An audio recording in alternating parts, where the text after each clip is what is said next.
Meus caros amigos e amigas, muito boa noite. Estamos aí para mais uma live, meditando sobre um assunto bastante importante, né? São Paulo fala na carta aos Romanos, capítulo 12, uma coisa muito importante. São Paulo diz: não vos conformeis com este mundo. A passagem dele é exatamente a seguinte, né? Não vos conformeis com este mundo, mas transformai-vos pela renovação do vosso espírito, para que possais discernir qual é a vontade de Deus, o que é bom, o que lhe agrada e o que é perfeito. Bem, isso remete a gente à situação do mundo que vive hoje. Por isso eu gostaria de conversar um pouco nessa reflexão nossa de hoje sobre tudo aquilo que o mundo hoje quer nos oferecer e que não está de acordo com a lei de Deus. E que, portanto, nós devemos seguir isso que São Paulo diz: não vos conformeis com este mundo. Em 2007, já há mais de 10 anos, eu escrevi esse livro, Não vos conformeis com este mundo. E depois escrevi um outro, mais ou menos na mesma época, Jesus, Sinal de Contradição. Ou seja, nesses dois livros, eu mostro, assim, em muitos temas, aquilo que o mundo nos oferece e que está contra a lei de Deus e que nós não podemos aceitar. Ok? Vamos então meditar um pouco sobre isso. Eu quero, junto com você, pedir a bênção de Deus, a graça de Deus, para que a gente possa refletir um pouco sobre essas coisas. Em nome do Pai, e do Filho, e do Espírito Santo. Amém. Vinde, Espírito Santo, enchei os corações dos vossos fiéis e acendei neles o fogo do vosso amor. Enviai, Senhor, o teu Santo Espírito, e tudo será criado, e renovareis a face da terra por Jesus Cristo, nosso Senhor. Ó Deus, que instruíste os corações dos vossos fiéis com a luz do Espírito Santo, fazei que apreciemos retamente todas as coisas segundo o mesmo Espírito e gozemos sempre da sua consolação. Por Cristo, nosso Senhor. Amém. Senhor Jesus, nós sabemos e nós cremos naquilo que o Senhor disse: sem mim nada podeis fazer. Por isso nós imploramos, Senhor, neste momento, a vossa graça. Imploramos a presença, a unção do Espírito Santo para nos guiar nesta reflexão.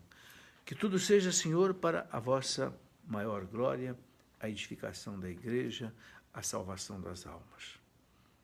Pedindo à Virgem Maria que interceda por nós nesta hora. Ave Maria, cheia de graça, o Senhor é convosco. Bendita sois vós entre as mulheres, e bendito é o fruto do vosso ventre, Jesus. Santa Maria, Mãe de Deus, rogai por nós, pecadores, agora e na hora de nossa morte. Amém. Que tudo seja em nome do Pai, e do Filho, e do Espírito Santo. Amém. Muito boa noite àqueles que estão entrando aí na nossa conversa. Elaine, Marisete, Fátima de Araújo, muito boa noite a vocês todos. Francisca Araújo dos Santos, Tarciana, sejam bem-vindos, muito boa noite a vocês.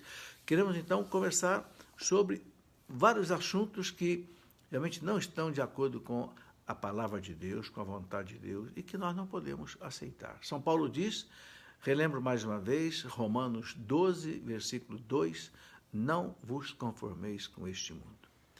Sabe, meus irmãos, não sei se todos conhecem um estudo que fez uma vez um cientista russo chamado Pavlov. Pavlov fez uma experiência interessante. Ele pegou um sapo e jogou o sapo dentro da água quente. O sapo imediatamente pulou para fora. Mas depois ele pegou o sapo, né, e colocou o sapo na água fria. E o sapo ficou quietinho ali. Só que ele foi aquecendo a água devagarinho, homeopaticamente, até que a água chegou na temperatura que estava da primeira vez e o sapo não pulou para fora, mas o sapo morreu dentro da água. Morreu cozido. Por quê? O organismo do sapo foi acostumando com a água devagarinho, com o aumento lento da temperatura, e o sapo morreu e não pulou para fora. Sabe, isto pode acontecer conosco. O mundo vai injetando em nós, devagarinho, homeopaticamente, o seu mal, não é? Injetando a imoralidade, vai entrando devagarinho, né? Daqui a pouco a gente vai aceitando, achando que é normal, não é? Quando a gente não aceita, as pessoas também começam a zombar da gente, e a gente vai se acomodando ao mundo.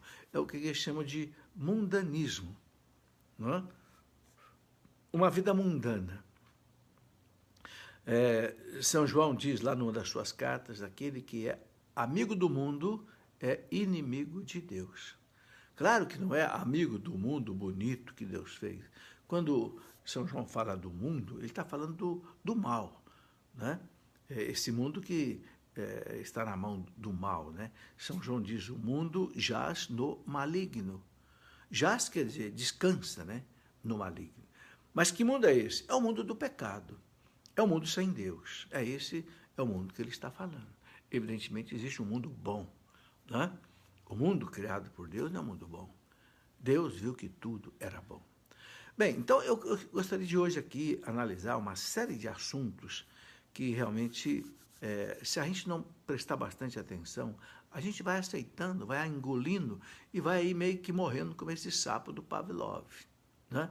Por exemplo, a questão, né, do ateísmo crescente que existe hoje no mundo, a questão, por exemplo, do laicismo, né, que quer retirar, por exemplo, tudo que é sagrado da sociedade, retirar os crucifixos, impedir que as orações sejam públicas e coisas desse tipo, né? Depois, o flagelo da pornografia, que se espalha hoje pelo mundo de maneira impressionante, o escândalo, né, da inseminação, né, artificial, depois a questão também do marxismo cultural, que vai também minando a sociedade, minando as universidades, a questão, por exemplo, da eutanásia, que se espalha cada vez mais pelo mundo, a pílula do dia seguinte, uma pílula abortiva que faz tanto mal, enfim, muitas coisas, um feminismo hoje, né, inimigo de Deus, inimigo da igreja, um feminismo ideológico, né? Depois também a questão do aborto, a questão da destruição de um embrião, como se o embrião não fosse uma vida humana. O uso da camisinha espalhado pelos jovens, né, como se fosse uma panaceia para resolver o problema da AIDS.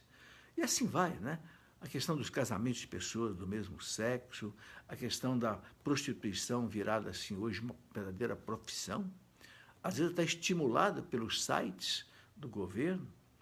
Depois, a questão também dos ataques que a igreja sofre, por exemplo, o Papa Pio XII, que foi atacado, né, severamente porque quiseram acusá-lo de não defender os judeus em Roma durante a perseguição de Hitler, o que não foi verdade. Bem, e no fim também toda essa intolerância religiosa que hoje vai crescendo no mundo. Essas coisas, né, essa agenda de coisas aí contra a fé, nós precisamos prestar atenção, né? Bom, em primeiro lugar, não basta nós católicos crermos nas coisas de Deus, é preciso a gente obedecer à lei de Deus, né? Jesus diz lá no Sermão da Montanha, né, só aqueles que dizem Senhor, Senhor, que entrarão no reino do céu. Não, mas aquele que faz a vontade do meu Pai que está no céu.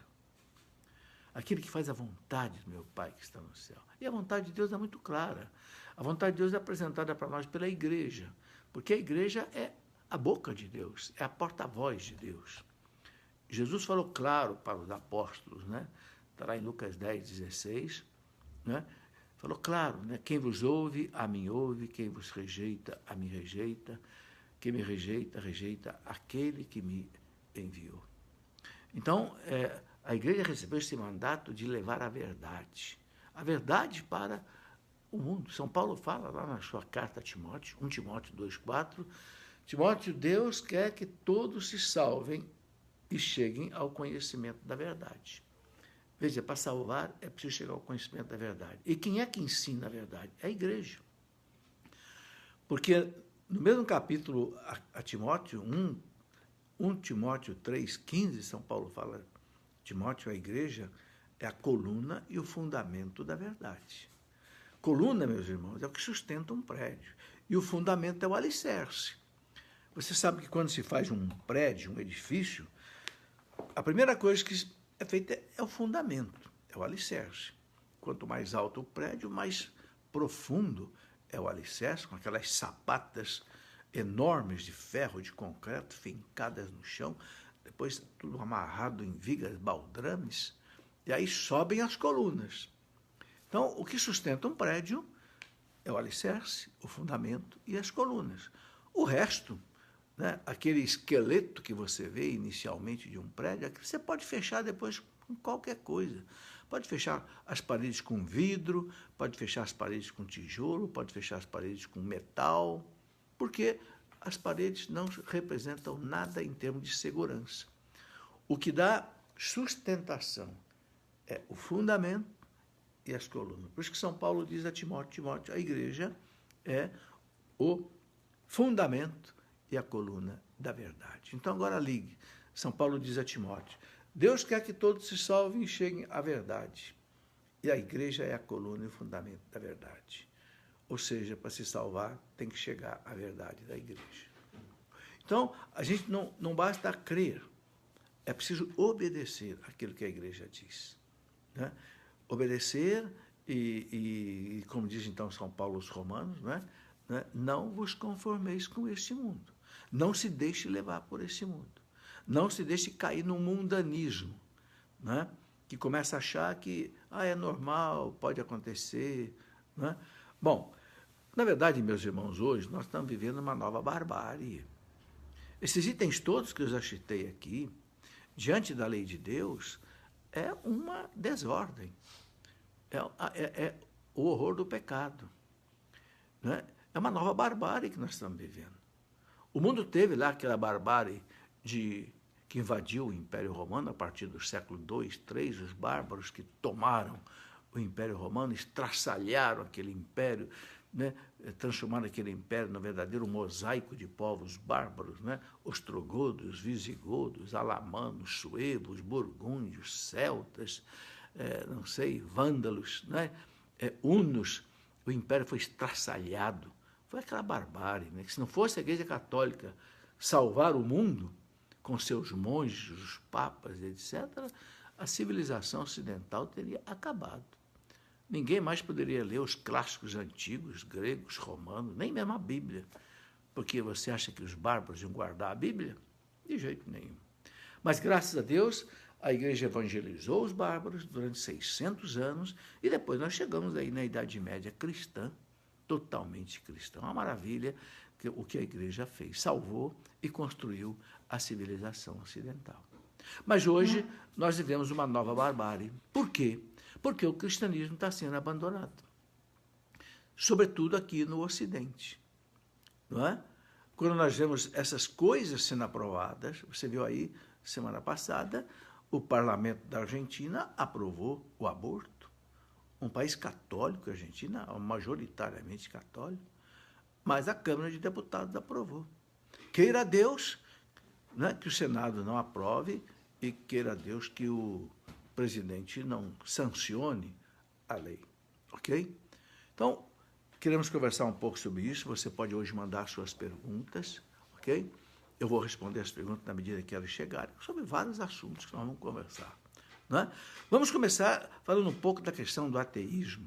Hoje existe uma verdadeira propagação do ateísmo, uma verdadeira escola de ateísmo. Há alguns cientistas, como Richard Dawkins e outros, né, que querem implantar o ateísmo no mundo. Por quê? Porque, erradamente, eles pensam que a religião é que é o mal do mundo. Por quê? Eles veem o mal que faz, por exemplo, o islamismo, né? O Estado Islâmico. Então, tem que acabar com a religião, porque a religião gera o fanatismo, né? Porque os católicos são contra, né, casamento de pessoas do mesmo sexo, a igreja é contra a inseminação artificial, a igreja é contra... Então, a religião impõe uma ação contra o progresso, então tem que acabar com a religião. E aí, a propagação do ateísmo. Mas veja bem, o cristianismo não pode ser igualado com qualquer coisa. É a religião do amor, é a religião da bondade, o Cristo, né, que ensina para nós, né, aquilo que nós devemos viver, amar o próximo com a si mesmo. Jamais a igreja vai ensinar algo tipo terrorismo, vandalismo, revanchismo, nada.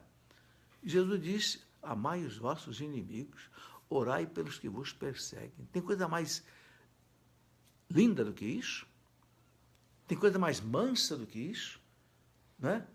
Bem-aventurados os misericordiosos, porque alcançarão misericórdia. Bem-aventurados os pacíficos, porque deles é o reino dos céus. Bem-aventurados, né, os humildes, os pobres de coração. Tem coisa mais bonita do que isso? Então, o cristianismo não tem nada de terrorismo, nada de horror. Devemos lutar contra as más religiões, sim, elas que não respeitam o ser humano, sim, mas o catolicismo não tem nada a ver com isso. Né? Eu tenho nós publicamos um livro do doutor Lúcio Flávio de Vasconcelos, um magistrado católico muito bom, que escreveu um livro muito interessante que ele chamou de Raízes Históricas e Filosóficas do Ateísmo Contemporâneo. Raízes históricas e filosóficas do ateísmo contemporâneo. Se você quiser conhecer de onde é que vem esse ateísmo que hoje graça no mundo, aqui ele vai colocando uma série de personagens que foram os responsáveis por esse ateísmo que a gente vive hoje, né? Desde ali daqueles arautos da Revolução Francesa, né? Renan, Harnack, Rousseau, Voltaire, Diderot, né? Que implantaram o racionalismo, o iluminismo, eliminaram Deus da sociedade, eliminaram a igreja da sociedade. Né? Bom, para fechar esse assunto, que eu quero abordar muitos outros aqui, eu queria colocar o testemunho de um grande homem, doutor, né, Francis Collins. Dr. Francis Collins, ele foi o gerente e coordenador do maior projeto de biotecnologia do mundo, que terminou no ano 2003, onde foi decodificado o código genético do homem. Dr. Francis Collins é médico, é químico e é físico. Ele foi escolhido, né, pelos Estados Unidos para gerenciar esse maior projeto de biotecnologia do mundo. E o que esse homem disse numa reportagem na revista Veja? Ele disse, o ateísmo é a opção mais irracional. Irracional quer dizer contra a razão, contra a lógica. É uma opção burra, porque ninguém consegue explicar nada sem a existência de um ser superior. Como é que esse mundo surgiu? Organizado, belo. Como é que de uma sementinha se gera uma árvore? Toda a programação genética está dentro dessa semente? Ora, nós sabemos, meus irmãos, que tudo que existe fora do nada é um projeto e uma construção. Ok? A sua casa, você fez um projeto e você construiu, chamou pedreiros, eletricistas, encanadores, pintores, etc.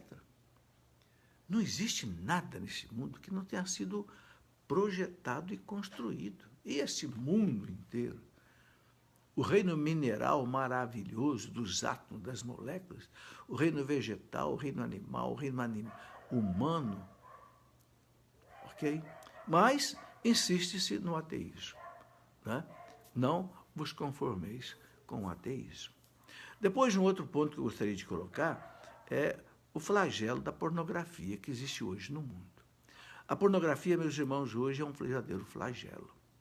E parece que nós estamos nos acostumando com ela. Porque a pornografia hoje ela está barata no rádio, na TV, na internet, no celular, né, nos vídeos. E, olha, e o estrago é tremendo. Eu até escrevi um livro, um pequeno livro, para mostrar todo o estrago que a pornografia está fazendo no mundo. Né? Isso é impressionante, o flagelo da pornografia. Basta dizer para você o seguinte, que no estado americano de Utah, né, o governador do estado de Utah, ele declarou, né, a pornografia como problema de utilidade, problema de saúde pública no estado americano de Utah. Olha, como se fosse assim uma epidemia. Por quê? Porque o que está acontecendo hoje? Os psicólogos estão mostrando, os psiquiatras e psicólogos estão mostrando que a pornografia, quando a pessoa é viciada nela, ela tem quase que o mesmo efeito da droga. Ela inibe o cérebro da pessoa a ponto da pessoa ficar inativa. A pessoa não conseguir trabalhar, não conseguir... Ok? Nesse pequeno livro que eu chamei de As Consequências da Pornografia, e aí você vê um mouse aí de uma internet, né, que amarra a pessoa. Eu gostaria de dar apenas aqui 2 dados. Ali, nesse livro, eu coloco vários dados, mas um deles interessante é o seguinte. A indústria americana de pornografia fatura mais de 10 bilhões de dólares por ano em vídeos pornográficos, envolvendo mulheres, fazendo verdadeira escravidão de mulheres, né, para serem usadas na pornografia. O Japão fatura cerca de 5 bilhões de dólares com pornografia. E para onde que vai todo esse material? Vai para o mundo inteiro. Entra pela internet para o mundo inteiro. E vai destruindo aí casais, vai destruindo jovens, vai destruindo vidas. Quantas e quantas vezes eu já recebi mulheres que vêm reclamar para mim porque pega o marido aí, às vezes, na madrugada, assistindo filme pornográfico no computador, e a mulher se sente humilhada, né? Abandonada, traída por isso. Né? Então, é um estrago no casamento. Jovens que estão ficando aí viciados na pornografia e a casa, às vezes, a pessoa tem que ser até internada numa clínica de recuperação para tirar isso da cabeça. Então, é muito importante que os pais, professores, educadores tenham cuidado com isso. Porque a pornografia tem lá seus vícios subsequentes. Um jovem viciado em pornografia, ele acaba ficando viciado também em masturbação e outras coisas. Ok? Depois, também, um efeito terrível que a pornografia traz é tirar do jovem, né, assim, a garra, o ânimo de lutar, de viver, de batalhar. Joga ele, às vezes, numa verdadeira prostração. Então, é um ponto que nós precisamos refletir, né, e não podemos nos conformar com isso, deixando que isso vai invadindo o nosso espaço, a igreja, achar que é normal, que está tudo bem, que não faz mal, não. O pecado, meus irmãos, contra o corpo é um pecado seríssimo. São Paulo fala que aquele que peca com o corpo é um pecado muito grave. Por quê? Porque o nosso corpo é templo do Espírito Santo. Na primeira carta aos Coríntios, capítulo 3, versículo 16, depois também no capítulo 6, São Paulo fala, não sabeis que vós sois o templo do Espírito Santo e que o Espírito Santo habita em vós. Se alguém destruir o templo do Espírito Santo, Deus o destruirá. E esse templo é o vosso corpo. Ou seja, a pornografia fere diretamente o templo do Espírito Santo. É outra razão para nós não nos conformarmos com ela e lutar contra ela. Ok? Hoje a pornografia é barata, porque qualquer celular, o jovem, qualquer computador, o jovem acessa vídeos de graça. E o mal que isso faz não é brincadeira. Vai ficando na memória da pessoa. Bom, depois outra coisa que eu gostaria de abordar é a questão, os escândalos da inseminação artificial. A igreja, o catecismo da igreja é bem claro contra a inseminação artificial. A igreja ensina que o filho tem o direito de ser gerado pelos seus pais, né? Não ser gerado na mão de um bioquímico, um químico, um farmacêutico no laboratório, num tubo frio de um laboratório, onde um embrião é congelado aí a menos 160 graus de temperatura na criogenia do oxigênio líquido, ou nitrogênio líquido. Né? A igreja diz que não. O filho ele tem que ser gerado num ato de amor dos seus pais. E o catecismo chama isso, baseado num documento da Congregação da Fé, a Donum Vitae, dizendo que exatamente o que dá fundamento à vida é exatamente o ato fundante da vida é o ato de amor dos pais. né, que dão a vida ao filho. Agora a gente vê também as consequências da inseminação artificial. A vida virou comércio, a vida virou negócio. As clínicas de fertilização nos Estados Unidos, aqui no Brasil não conheço bem, mas lá cobra-se 20, 30 mil dólares para fazer uma inseminação artificial. E muitas vezes a pessoa que quer ter um óvulo fecundado escolhe o sêmen de um homem pagando, procura lá num book, né, num livro, procura lá qual é a pessoa que vai ele escolher o sêmen. Quer dizer, o que nós estamos fazendo hoje com animais, né, por exemplo, os bois PO, puro de origem, em que a pessoa seleciona o sêmen para inseminar as vacas, hoje está sendo feito com o homem também. Quer dizer, a vida virou comércio, a vida virou negócio. Esse é um escândalo. Depois de muitos outros escândalos, nesse livro que eu escrevi, né, sobre Não Vos Conformeis com Esse Mundo, eu conto ali 10 escândalos. Não dá tempo de contar tudo, eu vou contar, por exemplo, um na Inglaterra, né, 2 mulheres iam ser inseminadas, né, e aconteceu que era uma senhora negra e uma senhora branca, que iam receber um óvulo fecundado em laboratório. Só que os óvulos foram trocados. Não sei bem porquê, sim, trocaram. O que aconteceu? A senhora negra teve um filho branquinho, loiro, e a senhora branca teve um filho negro, porque era da outra. A questão foi para a Corte Suprema julgar quem era agora a mãe de quem ficava com quem. Olha, não havia jurisprudência na Inglaterra, a coisa teve que ir para a Suprema Corte de Justiça julgar. E assim são muitos casos que a gente vê, entende, de escândalos da proveta. Bom, já estou aqui recebendo algumas perguntas, vamos responder algumas delas e depois a gente volta aqui a conversar sobre outros itens, né? Tem muita coisa, muita coisa que... Eu quero repetir esses 2 livros para você, né? Não Vos Conformeis com Esse Mundo, trata uma série de assuntos desse tipo, e depois um outro, porque um livro foi pouco. Depois escrevi um outro que eu chamei de Jesus, Sinal de Contradição.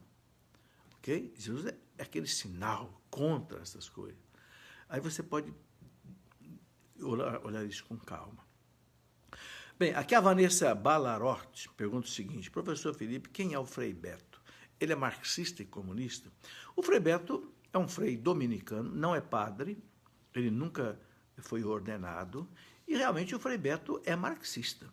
Ele é socialista, amigo de Fidel Castro, amigo de Hugo Chávez e Companhia Limitada, né, do falecido, né, do Maduro. Infelizmente, é um frei da igreja, mas realmente é socialista, comunista, a cabeça dele é a cabeça de... É o mentor, ele é o mentor dos movimentos sociais, aí, o movimento MST, né, é o líder intelectual, né, de todo esse movimento social, né, que está aí. Não há ninguém tem dúvida disso, quem conhece Frei Beto sabe disso muito bem. Lamentavelmente, porque a igreja não aprova o socialismo, não aprova o comunismo, não aprova a luta de classe, não aprova violência para fazer justiça social. A igreja tem a doutrina social da igreja, né, que é ensinada desde lá da Rerum Novarum, do Papa Leão XIII, desde quando surgiu o comunismo, fez a Revolução Marxista na Rússia de 1917. E onde é que acabou tudo isso? Tudo isso acabou com 100 milhões de mortos. Existe um livro, não é? Eu quero ver se eu consigo mostrar aqui, um livro que se chama O Livro Negro do Comunismo.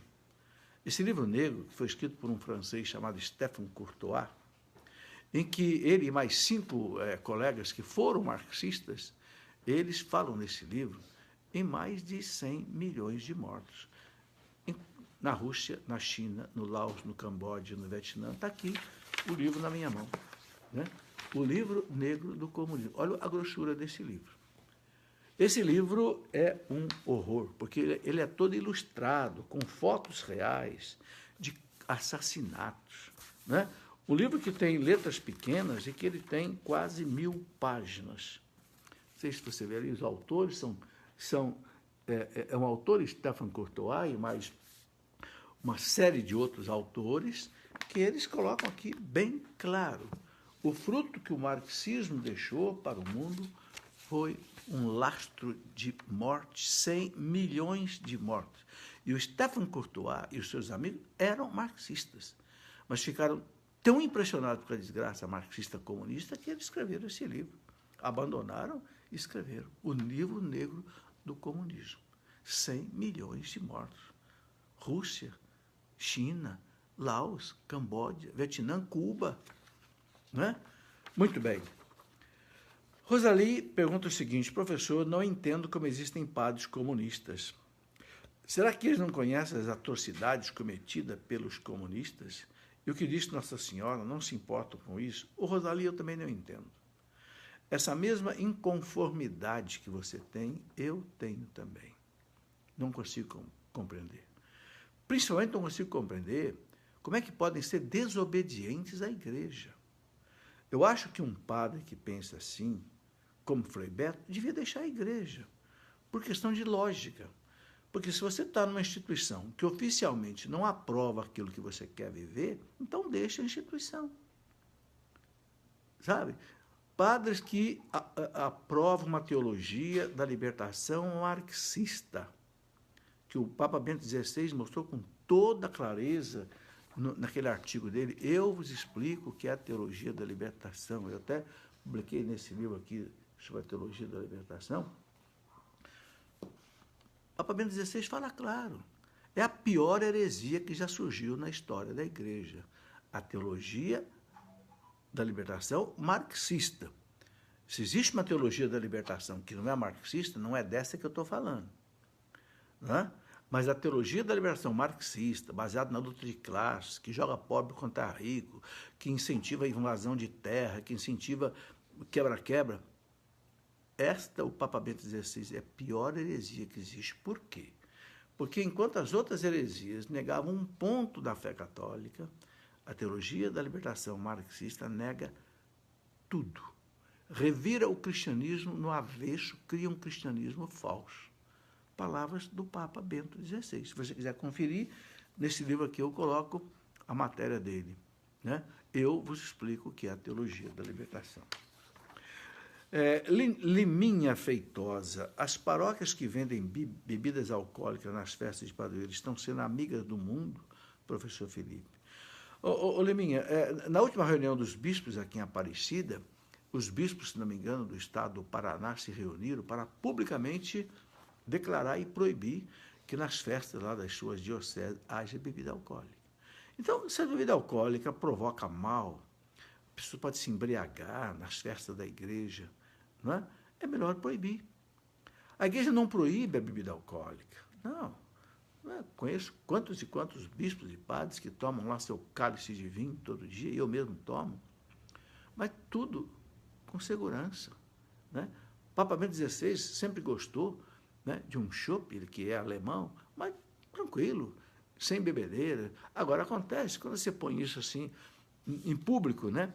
Às vezes as pessoas um pouco desequilibradas, às vezes com problema, enche a cara aí nas festas, não fica bem. Não fica bem numa festa da igreja, acontecem essas coisas. Né? Eu acho melhor que não haja isso. Quem quiser, então, tomar sua cerveja, vai tomar na sua casa, né? Com segurança. Osana Lima, se é padre, pode celebrar sem a estola? Não pode. O missal romano, as rubricas sobre a missa, dizem que o padre tem que se paramentar para celebrar a missa. Por quê? Porque ele representa ali Jesus Cristo. Aquela túnica branca que o padre coloca significa o quê? A túnica de Cristo. Não é? A casula que o padre coloca significa o quê? O manto de Cristo. E a estola que o padre coloca significa o quê? O poder sacerdotal que ele recebeu de Deus. Você repare que o diácono, por exemplo, ele usa a estola cruzada, porque o diácono não tem a mesma autoridade do Papa. Ele não pode celebrar, não pode consagrar, o padre pode. O padre pode absolver pecado, o diácono não pode. A estola é o símbolo do poder sagrado sacerdotal. É obrigado. Agora, evidentemente, se um padre, numa emergência, está sem estola, Às vezes um padre que está preso, por exemplo, eu me lembro daquele cardeal maravilhoso, Vantuan, que ficou preso 13 anos lá nos cárceres comunistas. Nós falávamos há tanto, né? Lá no Vietnã, né? O Vantuan, que coisa extraordinária, ele preso numa solitária, ele celebrava a missa, sabe que jeito? Um pedacinho de pão e uma gota de vinho na mão. Ali ele celebrava a missa. Só que ele não tinha paramento, não tinha estola, não tinha nada, lógico, estava preso. Então, numa situação extraordinária, vamos dizer assim, o padre até poderia celebrar a missa sem a estola, mas, tendo a estola à disposição, não tem cabimento não usar. Anita de Oliveira Pinto, verdade, professor, como dizia o profeta Elias no livro de Reis, Senhor, eles demoliram nossos altares e mataram o nosso profeta, o coração de Deus, com tanta perseguição? É verdade, né? O profeta Elias deixa isso claro, né? Jesus fala muito claro, né, para os fariseus, doutores da lei, vocês, seus antepassados, mataram os profetas, né? Profeta Jeremias, muitos profetas foram mortos, assassinados, ok? E depois o profeta Elias, quando ele enfrenta aqueles 400 profetas de Baal, ele fala, mataram todos os profetas, só deixaram a mim. Só que ele venceu depois os 400 falsos profetas do Deus Baal, né? É verdade, sim. Lúcia Félix, boa noite, professor, boa noite. As pessoas que não têm conhecimento do pecado não pecam? E nós católicos, tendo conhecimento, ainda pecamos mais? Essa pessoa a pergunta vem de Portugal. Lúcia, o que a igreja nos ensina é que para que você peque, você tem que ter consciência do pecado. Especialmente o pecado mortal, a pessoa tem que cumprir 3 coisas: saber, querer e fazer. Saber que aquilo é pecado, mas quer fazer aquilo e faz. Aí cometeu um pecado grave, ok? Então, quem sabe, por exemplo, vamos dar um exemplo, não posso roubar. É um mandamento de Deus não roubar. Ah, mas eu quero roubar. E eu vou lá e eu roubo. Claro, cometeu o pecado, não tem dúvida, sabia, queria e fazia. Se a pessoa não tem consciência que aquilo que ela vai fazer é pecado, na verdade, ela está numa ignorância invencível. O catecismo da igreja fala em 2 tipos de ignorância: a ignorância vencível e a ignorância invencível. A ignorância invencível é aquela pessoa que ignora que aquilo é pecado e nunca teve meio de ser catequizada, evangelizada. Então, como, não sei, de repente um índio aí numa selva, né? Ou mesmo na cidade, alguém que não recebeu nenhuma formação religiosa, às vezes está numa ignorância invencível. Mas a ignorância vencível, aquele que está na ignorância porque não quer estudar, porque não quer conhecer a verdade, ou por preguiça, ou por má fé, aí essa ignorância vencível não tem justificativa. Ok? A igreja coloca isso para nós. Bem, depois aqui eu tenho a pergunta da Terezinha Cleide. Boa noite, professor. Boa noite. Onde posso comprar seus livros? Gosto muito de seus programas. Ô, Terezinha, todos os meus livros você pode encontrar na editora Cleofas. O site é www.cleofas.com.br. Cleofas é aquele discípulo de Emaús, né, que caminhou com Jesus. Você pode entrar aí no loja.cleofas.com.br, é a nossa loja virtual, que você pode comprar também aí pela loja, ok? loja.cleofas.com.br.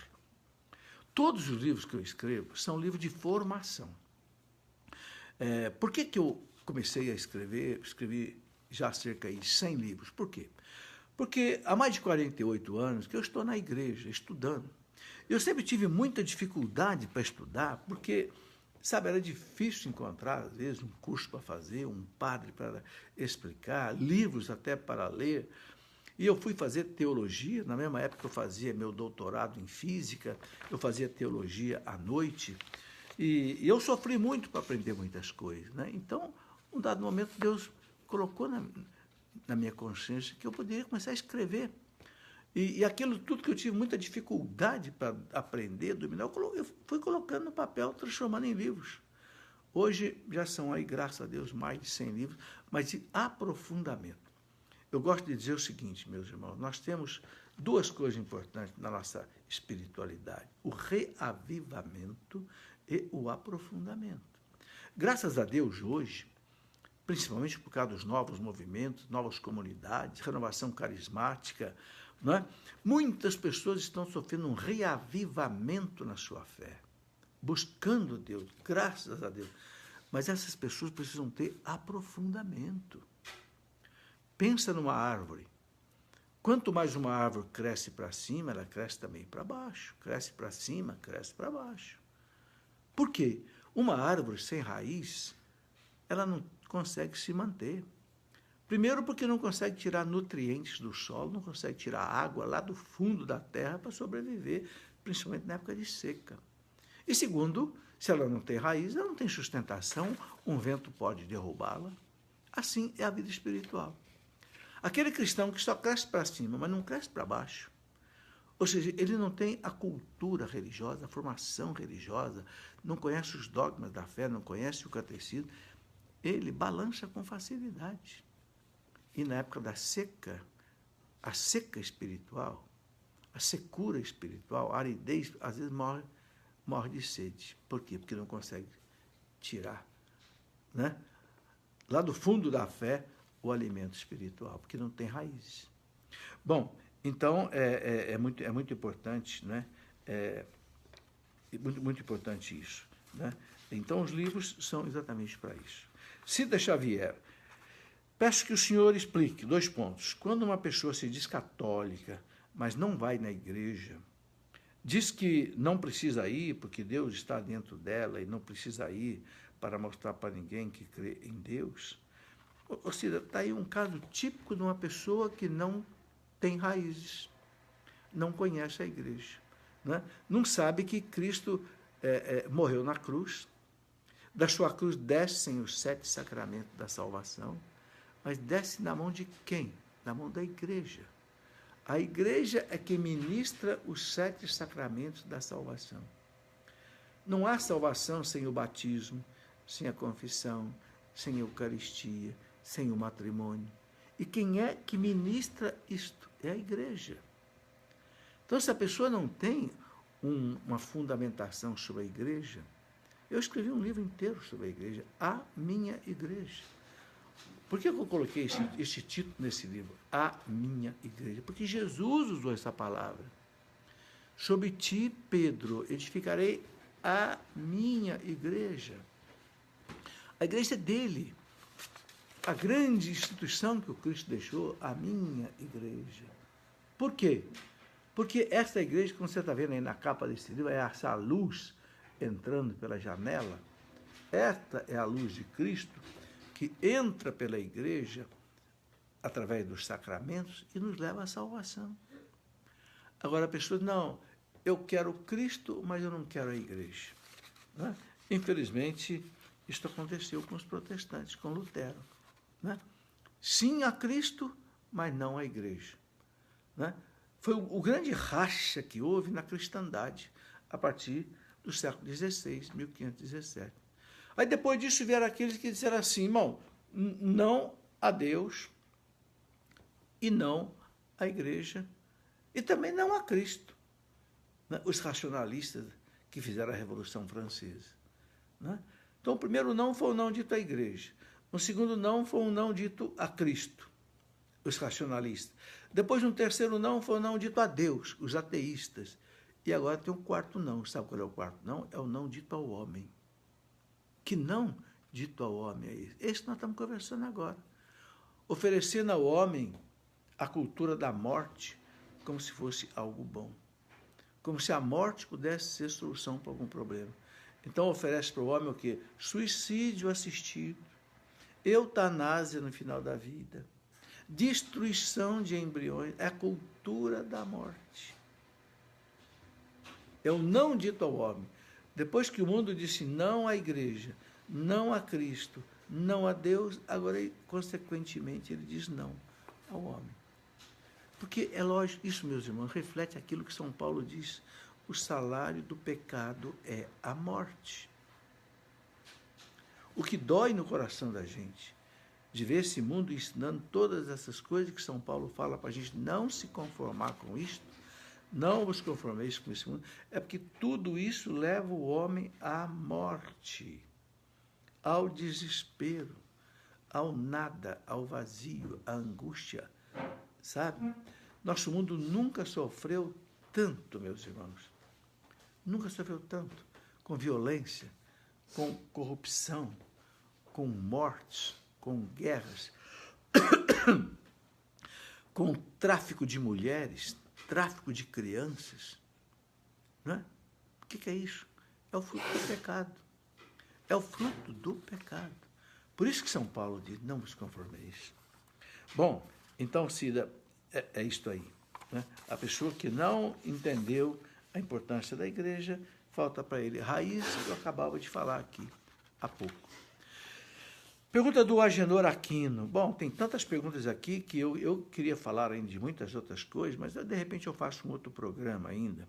Eu vou marcar aqui o que dá tempo de eu explorar, o que não dá tempo eu vou deixar para um outro programa, porque tem muita coisa que nós podemos explorar, né? O Agenor Aquino, eu prefiro dar preferência às perguntas. Diz assim, professor, o mundo está tentando nos engolir. Estão tentando aprovar o aborto também aqui no Brasil. Vamos rezar por nosso país. Vamos mesmo, sabe? Rezar pelo nosso país. Não tem dúvida, não. Rezar e também trabalhar. Escrever para os deputados, não aprovem o aborto. Né? Porque as pesquisas, feitas até pela Folha de São Paulo, já mostraram que a maioria do povo brasileiro é contra o aborto. Há várias pesquisas que mostram isso. Quer dizer, então, é uma incoerência que os representantes do povo votem a prova de alguma coisa contra o desejo da maioria. Porque na democracia, meus irmãos, é o desejo da maioria que deve ser feito em primeiro lugar. Claro que as minorias não podem ser esmagadas, mas a maioria tem que ser respeitada em primeiro lugar. É o lema da democracia, por isso que a coisa é resolvida no voto do povo. Agora, uma coisa muito triste que está acontecendo no Brasil é que o Supremo Tribunal Federal, que não tem a competência de legislar, mas tem competência de fiscalizar a aplicação da lei, o Supremo Tribunal Federal está passando uma rasteira no Congresso Nacional e está aprovando coisas do tipo casamento de pessoas do mesmo sexo, aborto até não sei quanto tempo. É isso também que nós temos que reagir contra. Né? Especialmente os juristas católicos, os magistrados católicos, têm que se manifestar. Um deles que se manifesta constantemente, doutor Ives Gandra Martins, por exemplo. Doutor Ives Gandra não deixa de se pronunciar. Ele que é um magistrado de alto nível, católico, é isso que é preciso fazer. Bom, a Zeilma Santos Souza diz assim, gostaria que esclarecesse às mulheres sobre o erro da laqueadura de trompas. Vejo que, por ignorância, muitas se arrependem e hoje tentam a reversão da laqueadura para terem outros filhos. Bom, Zeilma, a igreja, ela é fácil de ver no catecismo da igreja, a igreja é contra. Não é? Primeiro, os métodos artificiais de contracepção. Porque a igreja entende o seguinte, que a moral católica diz assim, o que é natural é moral, o que não é natural não é moral. Então, a igreja entende que não é natural, né, um casal ter uma relação sexual e impedir artificialmente a fecundação. Você está separando os dois sentidos do sexo, unitivo e procriativo. Quando você rompe um deles, Paulo VI já dizia, lá na encíclica dele, Humanae Vitae, né, isso causa um desequilíbrio na humanidade. Porque você distorce completamente o sentido do sexo. Você transforma o sexo apenas num objeto de prazer, não mais num objeto de procriação. Principalmente, a igreja condena, não aprova, a esterilização. Né? Seja a laqueadura para a mulher, seja a vasectomia para o homem. Por quê? Porque é uma mutilação do ser humano. Se você pedir para um médico cortar o seu braço, o médico não vai cortar. Se você pedir para o médico arrancar um olho, ele não vai arrancar. Então, por que pede para tirar aquele que é o dom da vida? Né? No homem, né, a vasectomia, e na mulher a laqueadura. Agora, é um engano também muito grande. Como nós vemos aqui, como é um pecado, ele tem consequência negativa. Né? Sabe, é sim consequência. Então, realmente acontece isso. Mulheres que às vezes fizeram a laqueadura, ou homens que fizeram a vasectomia, depois se arrependem muitas vezes. Né? Porque a gente entende que muitas vezes as pessoas fazem isso no momento, às vezes, assim, meio que de desespero, meio de. Não é? E aí, claro, a igreja ensina que, em todo erro, há as agravantes e as atenuantes. Então, há atenuantes para coisas desse tipo, existe também o perdão. Não é? Claro, uma pessoa que se arrepende, que fez uma coisa, se arrepende, se confessa, está perdoado, está perdoado. Desde que se arrependa, né? E até vale a pena, se for possível, tentar a reversão. Mas é preciso pensar muito, não se deixar levar. Sabe, o casal, quando está com os filhos pequenos, os filhos dão trabalho, sabe, dá a impressão que o mundo vai acabar, mas não vai não. As crianças crescem rápido. E depois, muitas vezes, você fica querendo até ter mais e não pode. É verdade, eu concordo com a colocação que fez aqui, né, esta pessoa. Muito bem. Aqui, o Bruno Luz Araújo. Esse livro tem na loja Canção Nova, professor. Todos os meus livros, em princípio, tem na loja Canção Nova. Às vezes acaba. E, olha, inclusive a Canção Nova está com uma promoção de 50% de livros até o dia 1º de julho. Então, vale a pena.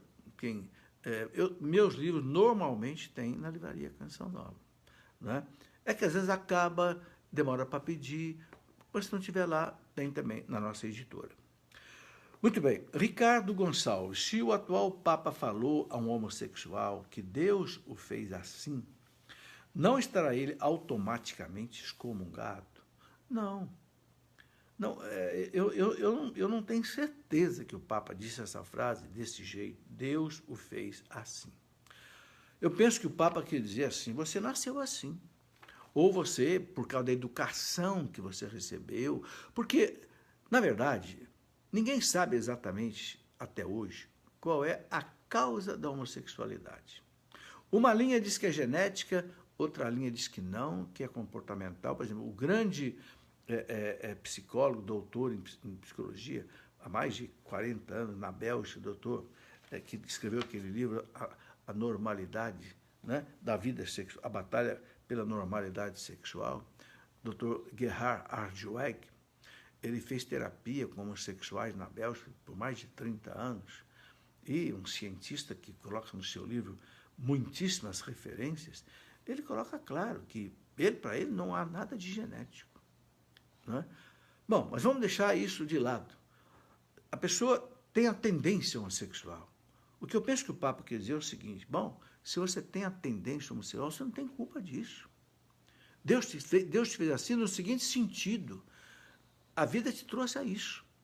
Se foi genético, se foi comportamental, ambiental, é outra coisa. Então, eu penso que o Papa não quis dizer que Deus fez alguma pessoa homossexual, porque Deus fez o homem e Deus fez a mulher. Diferente. E Deus disse para o primeiro casal, o homem deixa a casa do seu pai, se une à sua mulher e sereis uma só carne. Ele sempre ensinou o casamento de um homem com uma mulher. Então, jamais Deus poderia ser o autor, vamos dizer assim, da homossexualidade. Não acredito que o Papa tenha dito isso assim, conscientemente ou com essa intenção. O Papa Francisco, ele fala muito rápido nas entrevistas, tal, não é como os outros papas que primeiro escreviam para depois falar. Então, muitas vezes, a palavra do Papa muitas vezes não é bem entendida. Então, tem que ver o contexto todo que o Papa falou para que a gente possa tirar uma conclusão. José Carlos Torres, professor, explique, por favor, o dar a outra face que Jesus disse. Olha, o dar a outra face é não revidar. Não revidar. O que está por trás disso é a chamada não violência. Por quê? Violência gera violência. Se você é ofendido e você também ofende, o virar a outra face aí não é só uma coisa material, física, não. Alguém te ofendeu, ok? Se você ofende a pessoa também, ela vai te ofender de novo e você vai ofendê-la outra vez. Então, o que acontece é o seguinte, você fica tentando apagar fogo jogando gasolina. E jogando gasolina o fogo só aumenta. Então, o que Jesus ensina é o seguinte, vamos apagar o fogo com água, não com gasolina. Ok? Os santos todos viveram isso. E veja, a coisa mais maravilhosa que eu vejo em Jesus é isso. Jesus ensinou no Sermão da Montanha isso. Amar os inimigos, orar por aqueles que vos amaldiçoam. E ele, quando estava sendo pregado na cruz, ele cumpria isso que ele falou. Pai, perdoai-lhes. Não sabe o que fazem. E é por causa disso, meus irmãos, que aquele centurião se converteu aos pés da cruz. Porque São Paulo fala na carta aos Romanos que quando você perdoa o inimigo, você como que acumula brasas ardentes sobre a sua cabeça. Essa expressão quer dizer o quê? Você derrete o coração do pecador. Ele deixa o pecado. Há muitas passagens na vida de santos que contam isso. Pelo perdão, o inimigo se converteu. Né? Isso é muito interessante. Depois, Vera Barbosa, por que a igreja não expulsa os padres ou freis e bispos comunistas ou socialistas da igreja? Vera, não é uma questão fácil. Não é uma questão fácil essa, entendeu? Porque se você perguntar para qualquer padre ou qualquer bispo, você é comunista? Ele vai dizer, não. Não sou comunista, não. Mesmo que seja. Entende? Então, não é uma questão fácil. E a igreja procura também, sabe, não tomar, assim, decisões drásticas, porque toda vez que a igreja tomou decisões um tanto pesadas, às vezes as divisões surgiram. Né? O Papa João Paulo II, ele teve muito trabalho com isso. Né? Ele precisou trabalhar com muito cuidado para afastar certos padres, certos bispos, mas dentro da lei da igreja, o Código de Direito Canônico, para evitar cisões, separações, né, agressões. Não é fácil, entende? Não é uma questão fácil de resolver. Inês Regina Oliveira Goulart, uma pessoa que é ateia, pode ser madrinha de batismo? A igreja aceita? Inês, é claro que não. O Código de Direito Canônico, quando fala quem é que pode ser padrinho de batismo ou de crisma, coloca uma série de exigências. Primeira exigência, a pessoa tem que ser batizada, crismada, viver de acordo com a lei da igreja, né? E outras coisas, ser um exemplo de vida cristã para o afilhado. Se a pessoa é ateia, não acredita em Deus, certamente não recebe nem batismo, nem crisma, nem nada, uma pessoa dessa não pode ser, é incoerente. Porque o padrinho no batismo e na crisma é para... Essa Salles, boa noite, professor. O que falar quando alguém diz que a Igreja Católica já explorou no passado os cristãos como os falsos pastores protestantes exploram o povo hoje? Ô Vanessa, a igreja no seu passado, os filhos da igreja no passado erraram muito. Eu sou professor de história da igreja. Eu escrevi 3 livros, 3 volumes de história da igreja antiga, média e contemporânea. Porque nosso bispo Dom Beni, hoje bispo emérito, pediu que eu fosse professor de história da igreja no seminário de teologia da Canção Nova, também da Diocese de Lorena. Então, a gente estudando a história da igreja, houve muitos erros por parte dos filhos da igreja. Houve papas indignos, houve muitos bispos hereges. Você pega, por exemplo, né, as grandes heresias que surgiram na igreja, ou foram por padres ou foram por bispos. Para dar um exemplo rápido, arianismo, que negava a divindade de Jesus Cristo. Ario era um grande assim, no sentido de grande influência em Alexandria. Depois, Nestório, patriarca de Constantinopla, negava que Nossa Senhora fosse mãe de Deus. Depois, Sérgio, patriarca de Constantinopla, negava que Jesus tinha uma vontade humana. Muitas e muitas heresias foram bispos e padres. Então, a igreja, houve nela muito, mas a igreja foi aprendendo E a igreja abandonou todas essas coisas. Ok?